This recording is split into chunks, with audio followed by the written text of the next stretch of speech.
What's going down, people? How you doing? TK coming at you. Just want to talk to you guys about the monetary system. I try to come at you guys with value information that can help you make better decisions about your life. And most people say, well, who the hell are you? What the fuck should I listen to you for? You know what I mean? You don't know what the hell you're talking about. And the difference is that everybody has value. Everybody has something that someone else may not have experienced or thought about or studied. And that's what I try to share is information on what I've studied and how it's relevant to tomorrow. So tomorrow's world is in chaos because the monetary system, the paper that everybody loves, the fiat currency through fiat or through fractional reserve banking is headed for a cliff. And the fact that people don't understand the nature of fractional reserve banking is the reason why they don't understand that the cliff is coming. So if you don't prepare yourself for the financial cliff, you're going to be victimized by it. And that victimization shows itself in terms of purchase power, the ability of your dollar to buy things that you want, to exchange it for goods and services on a day-to-day basis. That's the only thing that the average person cares about. That's the only thing that really affects you, because the average person doesn't focus on investing or multiplying or any long-term assets that accumulate in value over time. So the only thing that you're concerned about is being able to go to the store and buy bread or put gas in your car. The spending or the purchase power of your paper money is what you care about. But the nature of the system means that your purchase power is diminishing. And because the fiat monetary system is controlled by a small few, the greed of that few is leading to the collapse of the system.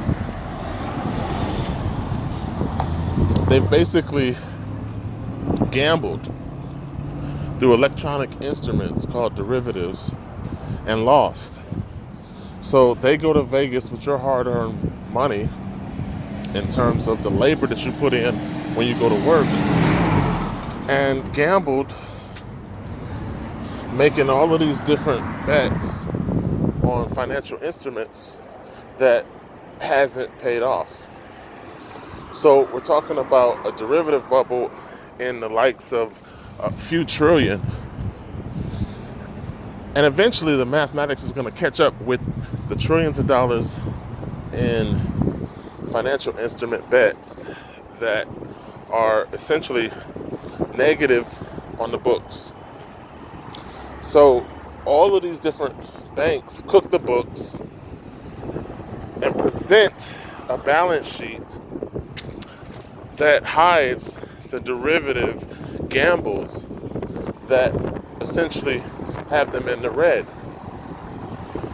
And that's why I say mathematics will eventually catch up with the system in terms of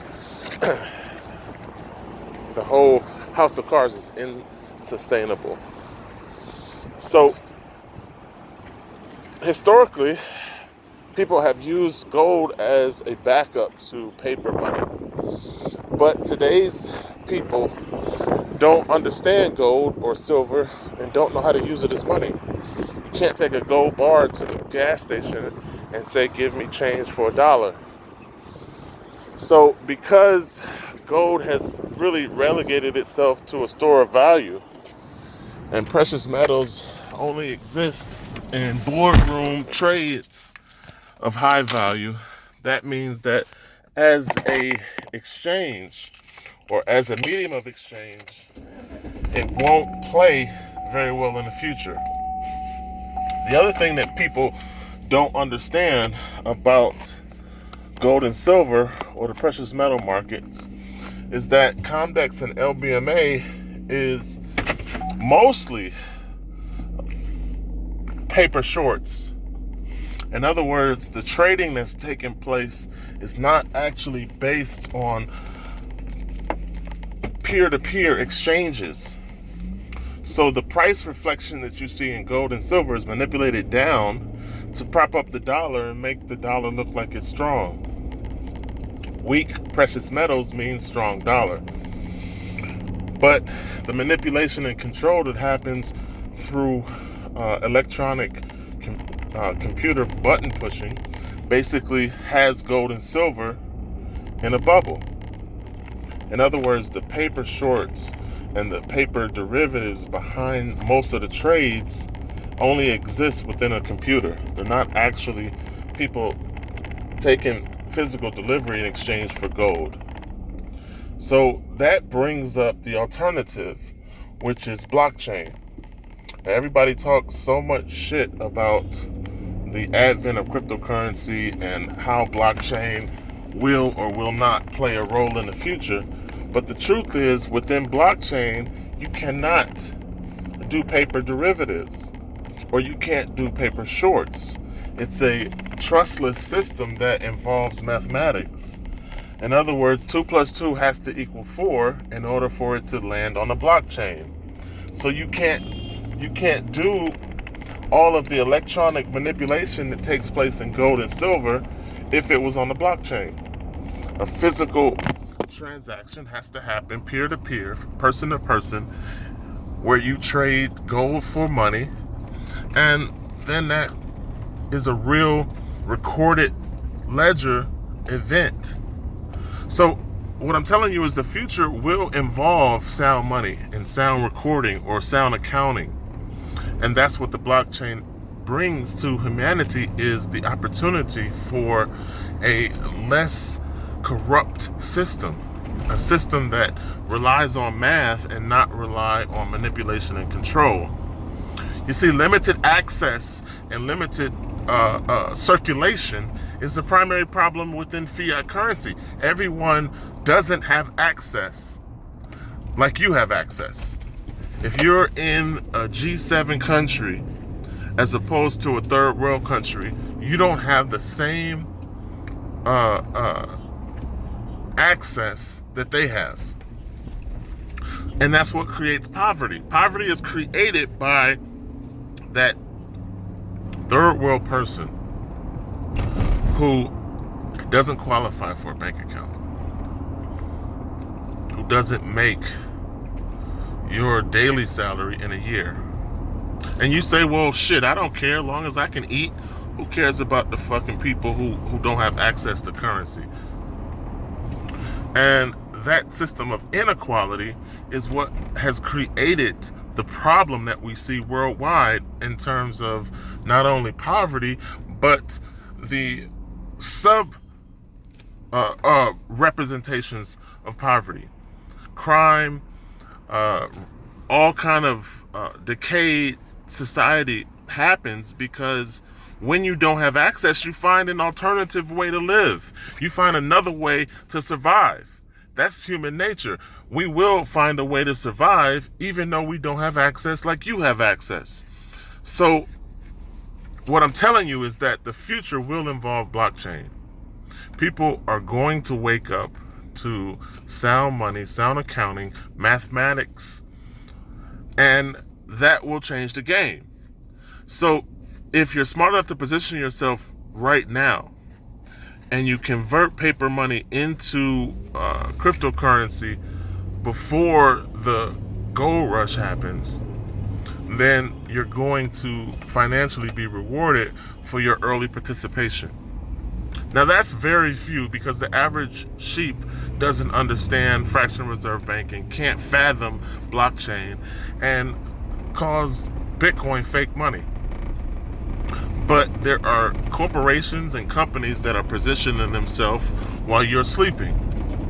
So just like the credit card, when everybody said that's not real money in 1950, well, you're going to wake up to Bitcoin ATM machines and you're going to be like, well, what the hell is that thing? Where companies have not only positioned them all throughout the Western world, they've made it a commonplace.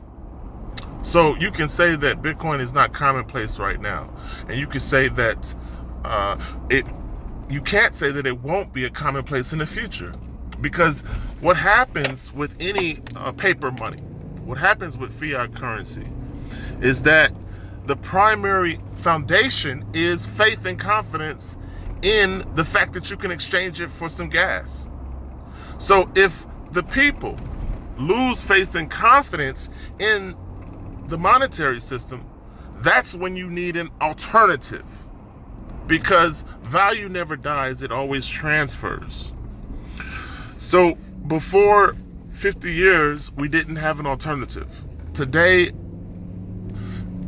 the alternative currency or the alternative monetary system is cryptocurrency.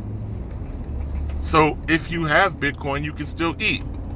Ask the people in Venezuela, where they have hyperinflation within the country. Their paper money has diminished and fell down to the likes of Zimbabwe. So the people who are still able to participate economically are doing it through Bitcoin. And you're going to find this play itself out all over again in different countries, because it doesn't matter what paper money you're using. You're going to find yourself in a position where paper money doesn't have as much purchase power as you would like it to have. And why is that? Because of the various bubbles that exist within our banking society. We have a credit bubble. We have a derivative bubble. We have a housing bubble. We have everything inflated to the point where it's not a reflective economy. In other words, the numbers are fudged. The actual circulation is minimal. So you make a decision for yourself. Survival and economic survival in the 21st century has to involve some sort of asset that accumulates in value over time. And that is not paper money. Paper money does not accumulate, it devalues. So you need something that goes up the longer you hold it. I've always suggested that you have gold, silver, and Bitcoin because it's a accumulating asset. It's actually a store of value that can save you in the long run. So only thing I'm going to tell you is that the world economically is changing. As soon as you see the death of the petrodollar, as soon as you see the US dollar is no longer being used as the world reserve currency, you best to have a backup. And if you wait till the last minute, you're going to lose.